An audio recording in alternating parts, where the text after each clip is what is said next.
একজন স্ত্রীর জন্য সবচেয়ে মানসিক ডাক্তার হলো তার স্বামী। সে চাইলেই 1 মিনিটের মধ্যে তার মন ভালো করে দিতে পারে। দিন শেষে বউ ছাড়া কেউ আপন না।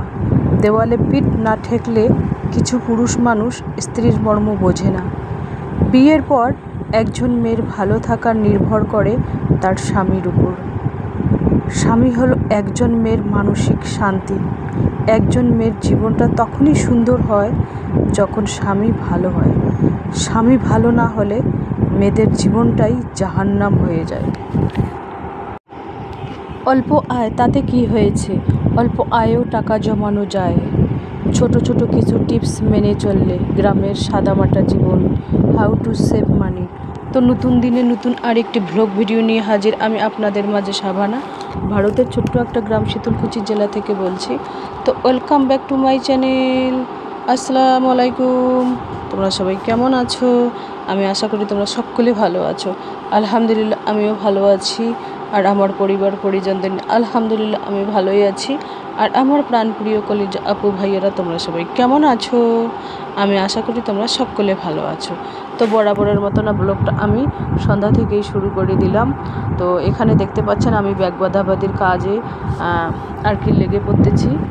অল্প আয় তাতে কি হয়েছে? অল্প আয়েও টাকা জমানো যায় ছোট ছোট কিছু টিপস মেনে চললে। আর গ্রামের সাদামাটা জীবন, হাউ টু সেভ মানি, সেই ব্লগটাই আজকে তোমাদের কাছে আমি শেয়ার করব। তো দেখুন, জীবনে বেঁচে থাকতে গেলে কি থাক আর না থাক আর যাই কোনো থাকুক না কেন কিন্তু টাকা থাকতে হবে অবশ্যই। প্রত্যেকেরই জীবনে কিন্তু টাকার গুরুত্ব অনেক বেশি, অনেক। টাকা তো যদি টাকা থাকে তোমার কাছে তাহলে একটা পরিবার খুব সুন্দরভাবে জীবনযাপন করতে পারে।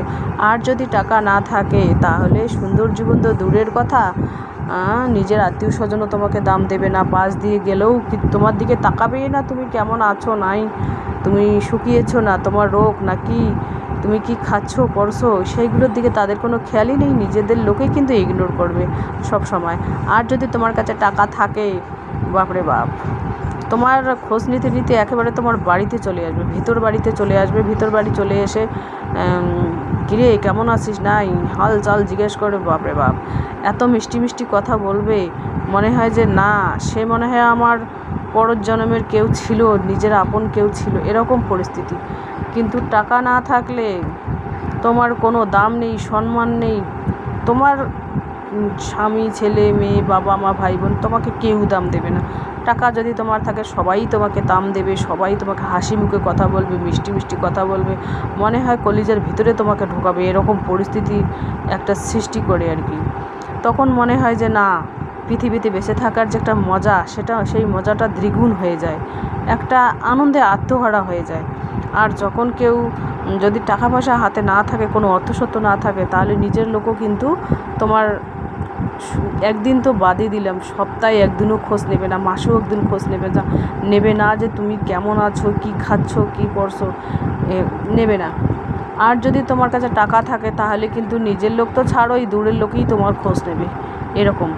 তো অল্প আয় তাতে কি হয়েছে? অল্প আয়েও টাকা জমানো যায় ছোট ছোট কিছু টিপস মেনে চললেই। গ্রামের সাদামাটা জীবন আমি তোমাদের কাছে সবসময় শেয়ার করি। তো দেখুন, আমার অল্প আয় তাতে কি হয়েছে, কিন্তু বুদ্ধি খাটাতে হবে। আর গ্রামের শাকসবজি সবসময় খেতে হবে। গ্রামের শাকসবজির মধ্যে অত ক্ষতি নেই, শরীরের পক্ষে ক্ষতি নেই, কারণ গ্রামের সব শাকসবজি সব নিজের হাতে তৈরি, সার টার ছাড়াই, গোবর টোবর দিয়েই কিন্তু গ্রামের মধ্যে শাকসবজি আবাদ সুবাদ হয়। কেউ অল্প স্বল্প আবাদ সুবাদ করে, ওইগুলোতে কিন্তু সার দেওয়া হয় না। আর যারা বিক্রি করার জন্য আবাদ সুবাদ করে তাদের তো শাকসবজিতে সার দেওয়াই হয়। তো আমার মায়ের বাসা থেকে আর কি সবজি আমার আব্বা আজকে দিয়ে গেছে কচুরলতি। ও আমার আব্বার যে একটা পুকুর আছে, সেই পুকুরের চারপাশে না ওরা কয়েকদিন আগে কিন্তু কচুরলতি কিনে খাচ্ছিল। তারপরে হঠাৎ পুকুরে আর কি মাছ ছাড়লো সেদিন আজকে, তো দেখে অনেক কচুরলতি হয়েছে। তারপরে ওখান থেকে তুলে আমাকে কিছু আমার আব্বা দিয়ে গেলো, আর আমার মা নিয়েছে কিছু। তো এই যে দেখুন, তো গ্রামে থাকার যে একটা মজা, সেই মজাটাই আলাদা থাকে। একবেলা দুইবেলা কিন্তু এপাশ ওপাশ থেকে কুড়িয়ে এনেও রান্না করে খাওয়া যায়, স্বাস্থ্যের পক্ষে কিন্তু খুবই উপকার। তো ব্যাগের সুতোগুলো এপাশ ওপাশ ছড়িয়ে ছিটিয়ে আছে, ওইগুলো আমি কেটে দিচ্ছি। এই যে দেখুন কেটে দিচ্ছি, একেবারে ঝকঝকে চকচকে করে দিচ্ছি। ব্যাগ বাঁধলে হবে না, চারপাশে ব্যাগগুলোকে বাঁধতে হবে, তারপরে চাপ দিতে হবে, ফিনিশিং যাতে ব্যাগের ভালোই হয়।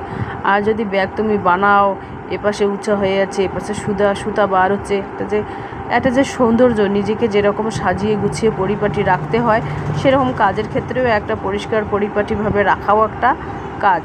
তো এই যে দেখতেই পাচ্ছেন 6 পিস ব্যাগ কিন্তু আমি একসাথে এইভাবে বাঁধাবাঁধি করে নিলাম। আর 1 ডজন ব্যাগ কিন্তু একসাথে বাঁধা যায় না, 6 পিস করেই কিন্তু এইভাবে আমি বাঁধাবাঁধি করি। যাই হোক, তো এই যে দেখুন এইভাবে আমি মানে ক্যামেরার সামনে আমি একটাই দেখাইলাম। তো আমার এই মানে নাইটির পিসটা খুবই পছন্দ হয়েছে।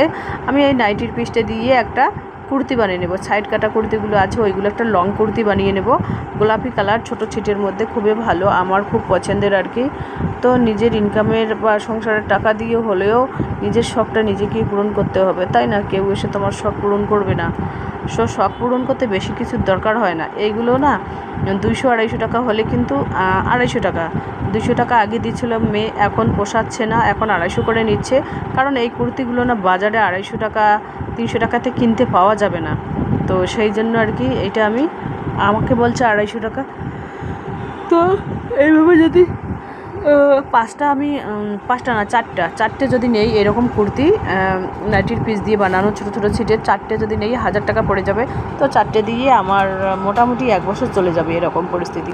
তো এই যে দেখুন এখানে কচুরলতিগুলো আমি ছাড়িয়ে নিচ্ছি। এটা দুপুরের আর কি কয়েক পিস রুই মাছ ভাজা আর একটু মাছের ডিম আছে। তো মাছের ডিম দিয়ে আর কি কচুরলতি, মেয়ে বলছে কচুরলতি একটু মাখা মাখা করব। আর দুপুরে একটু ডাল আছে, মাছ ভাজা আছে, তাই দিয়ে রাতেরটা খাওয়া হয়ে যাবে। ওটা আমি অফ ক্যামেরায় রান্না করে নেব। আজকের ব্লগে আমি কচুরলতি রান্না শেয়ার করব না, অন্য ব্লগে হয়তো কচুরলতি শেয়ার করব, আজকের ব্লগে করব না, কারণ ব্লগটা খুবই লম্বা হয়ে যাবে সেই জন্য। আর মানে ছোট ছোট টিপস ফলো মেনে চললেই কিন্তু মানে অল্প আয়ও সংসারটা চালানো যায়। এরকম আমার মতো টিপস তোমরা ফলো করতে পারো। যাদের বাপের বাড়ি পাশাপাশি আছে, ওখানে এখন বাপের বাড়ির থেকে কিছু টাটকা শাকসবজি নিয়ে আসতে পারো। আবার এপাশ ওপাশ থেকে আশেপাশে থেকে সবজিপাতি কুড়িয়ে এনে রান্না করতে পারো। গ্রামে থাকার যে একটা মজা, সেই মজাটাই কিন্তু লুকিয়ে আছে গ্রামের মধ্যে। গ্রামে থাকার যে একটা মজাও আছে, আবার কষ্টও আছে। গ্রামের কাজগুলো যা আছে সেই কাজগুলো কিন্তু করতে খুবই কষ্টের। শহরের যেরকম যারা চাকরি করে বা ব্যবসা করে বা দোকান করে তাদের তো ঠিক আছে, আর যারা গ্রামে থাকে দেখুন হাল কৃষিও করতে হয়, আবার ধান রোয়া গাঁথতে হয়, ধান গাড়ার জন্য তো রোয়া বেচন রোপণ করতে হয়, তাই না? তো রোদের মধ্যে ধান কাটা, তামাক কাটা, এরকম কিন্তু অনেক পরিশ্রম আছে গ্রামের মধ্যে। কিন্তু সুখ যেরকম আছে, কষ্টও সেরকম আছে আর কি। তো যাই হোক, এই যে দেখতেই পাচ্ছেন আমি এইভাবে আর কি লতাগুলো কেটে নিচ্ছি। এইভাবে টুকরো টুকরো করে কেটে নিয়ে একটু ভাজাও করতে পারি, যেহেতু ডাল আছে। তো চলো আজকের ব্লগ এ পর্যন্তই, টাটা, আল্লাহ হাফেজ। তো এই যে দেখুন এটা হচ্ছে সন্ধ্যার টাইম। তো আমি আর কি মাগরিবের নামাজ পড়ে নিলাম আলহামদুলিল্লাহ। জায়নামাজ এখনও বিছানায় বিছানোয় আছে। আর অর্ধেক কচুরলতি ছাড়িয়ে নিলাম, আর অর্ধেক কচুরলতি আর কি কেটে নিলাম। এখানে দেখুন চা মানে লেবু চা করে নিয়েছি আর মুড়ি মাখা করে নিয়েছি। আমরা সবাই মিলে আর কি আড্ডা দেবো দোকানের মধ্যে, ওখানে খাবো, আড্ডা দেবো, গল্প গুজব করবো, ভালোই লাগবে। আমি এখানে ওই চায়ের মধ্যে আদা, তেজপাতা আর লেবু দিয়েছি, তো ভালোই লাগে আর কি বেশ। ওই রকম চা যদি দিনে 2 বা 3 বার খাওয়া যায় শরীরের পক্ষে খুবই উপকার। আর এই লেবু চাগুলো যদি ছোট ছোট কাপের 1 কাপ করে কোথাও যদি যাও ঘুরতে বা ট্রেনে কোথাও যাও, তাহলে 20 টাকা 25 টাকা করে নেয়। তো এই যে দেখতে পাচ্ছেন লেবু দিলে না চাটার কালারটা একেবারে অরেঞ্জ কালার হয়ে যায়।